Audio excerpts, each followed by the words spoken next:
Olá pessoal, aqui é o Velgas, hoje é dia 21 de abril de 2026, 6 horas, horário de Brasília. A Ucrânia aniquila defesa russa e russos emboscados em Volchansk. Neste vídeo revelamos a precisão cirúrgica dos drones ucranianos que pulverizaram sistemas de mísseis Tor M2KM e o sofisticado radar S-350 Vityaz da Rússia, na data de ontem. E também acompanhe detalhes da retomada estratégica de algumas ruas em Volchansk, ali na província de Kharkiv, e os ataques devastadores contra a infraestrutura petrolífera no coração do território russo, que também aconteceram na data de ontem. Não perca nenhum detalhe desta virada no teatro de operações, onde a Ucrânia está prevalecendo.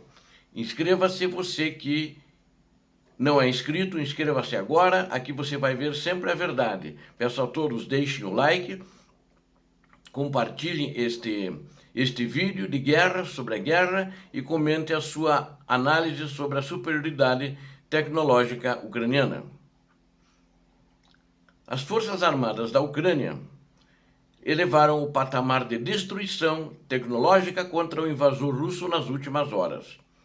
Drones ucranianos pulverizam esses sistemas de elite que eu falei em Donetsk e em Zaporizhia. Unidades de sistemas aéreos não tripulados, operando em conjunto com forças de operações especiais, localizaram e aniquilaram ativos críticos do Kremlin nas frentes ocupadas de Donetsk e Zaporizhia. Esses ativos do Kremlin são os já citados, mas vou citá-los de novo aqui agora.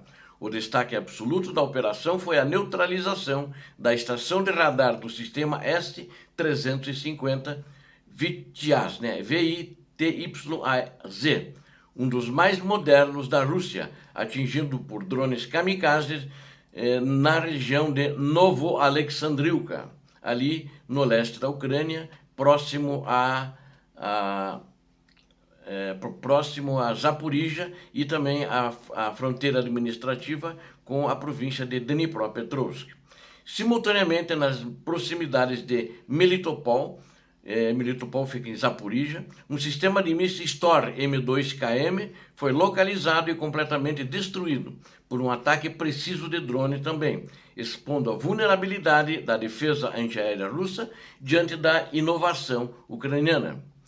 E também vamos falar agora desse contra-ataque em Volchansk, que é uma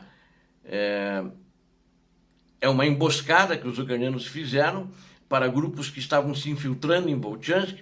A infantaria russa ali é dizimada nas ruas da cidade e, na realidade, foi propositadamente.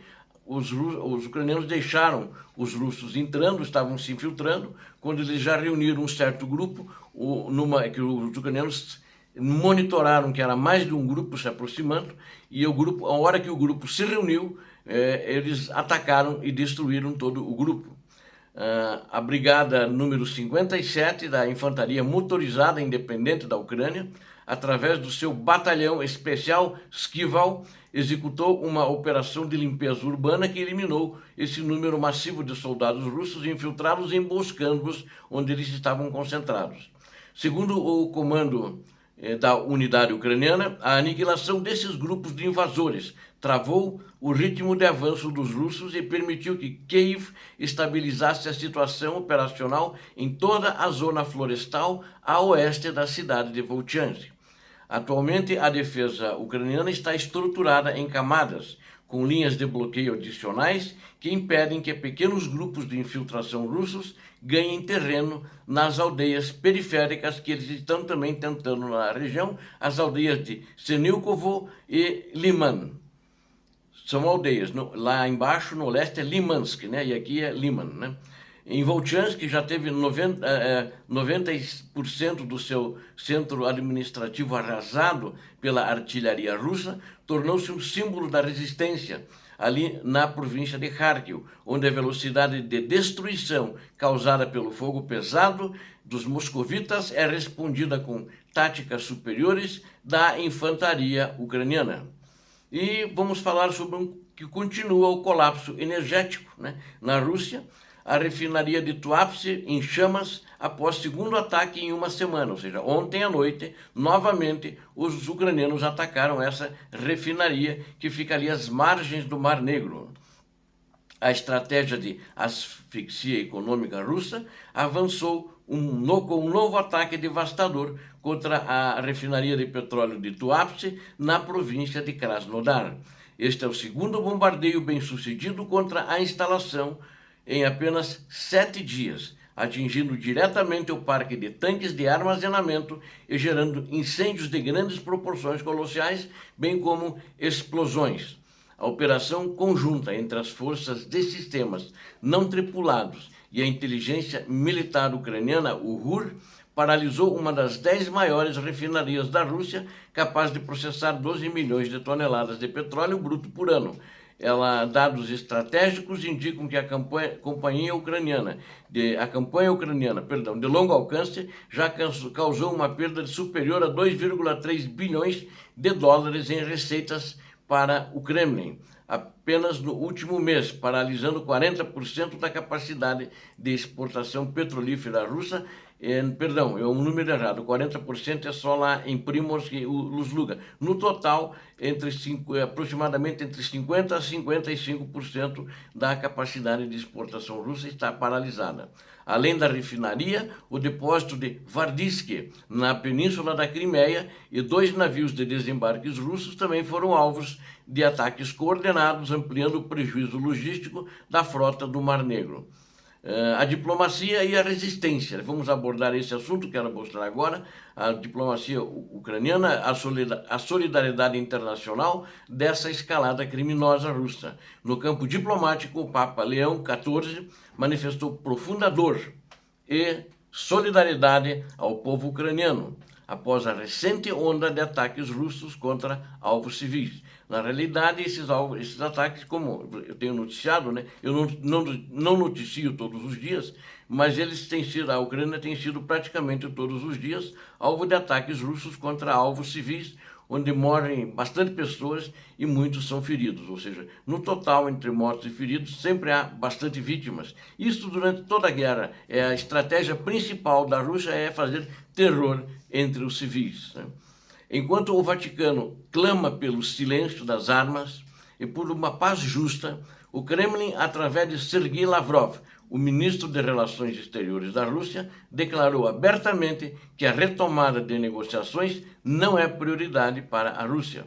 Este desprezo pela diplomacia é refletido no campo de batalha, onde a Rússia violou a trégua de Páscoa mais de 11 mil vezes, lançando ataques massivos contra o transporte civil e infraestruturas urbanas. Essa trégua de Páscoa foi uma semana depois do que a Páscoa católica, ou seja, a trégua aconteceu justamente na Páscoa ortodoxa, mas na realidade a trégua não aconteceu, ela aconteceu no papel que os russos propuseram essa Páscoa e propuseram essa trégua na Páscoa ortodoxa, mas eles não honraram, eles continuaram atacando como se eles não tivessem proposto nada. O governo ucraniano já alertou que Moscou planeja intensificar os ataques de grande escala, mas a prontidão das forças ucranianas e o suporte internacional permanecem como os pilares da resistência contra a tirania. Para concluirmos, a superioridade da Ucrânia neste estágio da guerra é evidenciada pela capacidade de atingir o coração econômico da Rússia, enquanto recupera territórios vitais no fronte terrestre. A destruição de sistemas de radar avançados e o bloqueio efetivo em Volchansk demonstram que, apesar da crueldade dos bombardeios russos, a inteligência e a coragem dos ucranianos estão ditando o novo ritmo desse conflito sangrento. A Rússia sangra financeiramente. A Rússia está num estado de colapso, talvez dá para dizer pré-colapso, mas a teimosia do seu ditador não faz com que essa guerra pare e ele não vai parar, mesmo que essa ruptura econômica avance mais. Ele quer continuar. Ele ganhou um fôlego agora e acho que vai ganhar mais fôlego, porque eu preciso confirmar, mas tem uma informação de que as sanções para o petróleo foram suspensas em definitivo pelo presidente americano. Se isso de fato acontecer, o presidente americano vai estar alimentando a máquina de guerra de Vladimir Putin. E deve ter feito isso em consenso com Vladimir Putin, e aquele discurso dele de blá, blá, blá, blá, que quer acabar com a guerra, na realidade ele quer, como a origem dele também é em imóveis, corretor de imóveis, dono de empresa de venda de imóveis, tenho certeza que ele quer vender a Ucrânia, ele vê a Ucrânia como um imóvel, tais como seus dois representantes para as negociações, que são dois corretores de imóveis, o Steve Witkoff e o seu genro Jared Kushner. Obrigado a vocês que assistiram esse vídeo, conto com vocês. Inscrevam-se no canal, deem um like, compartilhem com suas redes sociais e façam seus comentários. Eu conto com vocês. Peço a Deus que abençoe a todos vocês, a Deus que abençoe a Ucrânia e que abençoe o Brasil. Paz e bem, paz para toda a humanidade. Muito obrigado.